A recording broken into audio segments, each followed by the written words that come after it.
સમાચાર રાજકોટથી મળી રહ્યા છે, જ્યાં એક સગીરા સાથે ગેંગરેપ આચરવામાં આવ્યું છે। રાજકોટનો આ બનાવ કે જ્યાં 14 વર્ષીય સગીરા સાથે ગેંગરેપ થયો અને ચોંકાવનારી વિગત એવી છે, પીડિતાની સગીર બહેનપણી પણ તેમાં સંડોવાયેલી એ સહિત 8 લોકો સામે ફરિયાદ છે।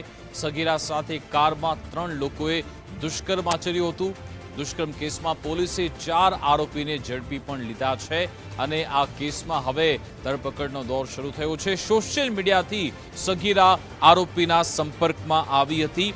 સોશિયલ મીડિયા કેટલું ઘાતક સાબિત થઈ રહ્યું છે એ તમે આ ઘટનાથી જાણી શકો છો, કારણ કે સોશિયલ મીડિયાના કારણે સગીરા આરોપીઓના સંપર્કમાં આવી અને હવે એનું જીવન બરબાદ કરવામાં આવ્યું છે। જોકે નરાધમોને એક બાદ એક ઝડપવામાં પણ આવી રહ્યા છે। આજ અંગે વધુ વિગત આપશે અમારી સાથે ગૌતમ ભેડા લાઈવ જોડાઈ ગયા છે। ગૌતમ, આખો આ મામલો શું છે, કેવી રીતે આખો આ મામલો બહાર આવ્યો, પોલીસે શું કહ્યું અને આ નરાધમો કોણ છે જેમણે રાજકોટમાં આ કૃત્યને અંજામ આપ્યું હતું? કોણ છે આ પિશાચી?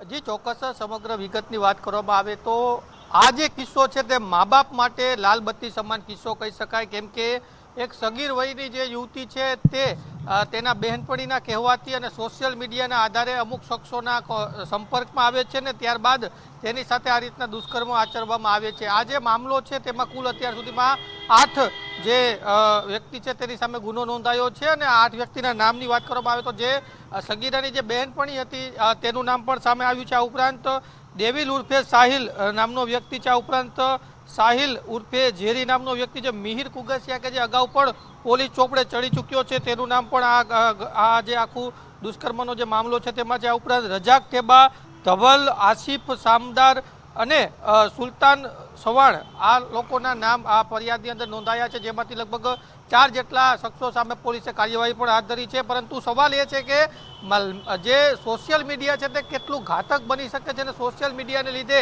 કેટલી ગંભીર ઘટનાઓ બની શકે છે તેનું આ મોટું ઉદાહરણ છે, કેમ કે એક 14 વર્ષની સગીરા સાથે આ પ્રકારે સામૂહિક દુષ્કર્મ આચરવામાં આવ્યું હોવાની ઘટના સામે આવી છે ને તેને લઈને હવે પોલીસે આરોપીઓને ઝડપી લેવાની પણ કામગીરી હાથ ધરી છે। જી